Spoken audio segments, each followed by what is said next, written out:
નવસારીમાં એનડીઆરએફની સરાહનીય કામગીરી પર જોવા મળી છે। રેસ્ક્યુની કામગીરી કરવામાં આવી રહી છે। ખભા પર બેસાડીને બાળકનું રેસ્ક્યુ કરવામાં આવ્યું। ઝીરો કેઝ્યુલિટીના અભિગમ સાથે એનડીઆરએફની ટીમે સંભાળ્યો મોરચો। 2 દિવસમાં રાજ્યમાં 1617 નાગરિકોનું રેસ્ક્યુ કરવામાં આવ્યું।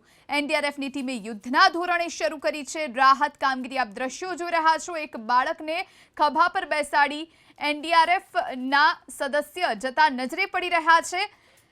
કમર સુધીના પાણી ભરાયેલા છે, જેના કારણે લોકોનું રેસ્ક્યુ થઈ રહ્યું છે। નવસારીમાં સરાહનીય કામગીરી એનડીઆરએફની જોવા મળી છે।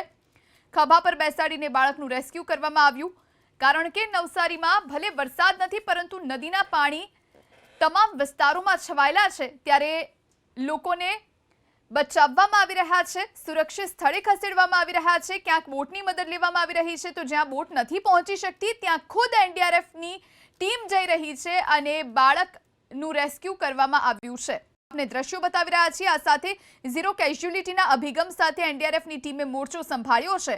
2 દિવસમાં રાજ્યમાં 1617 નાગરિકોનું રેસ્ક્યુ કરવામાં આવ્યું અને તેમને સલામત સ્થળે ખસેડવામાં આવ્યા છે।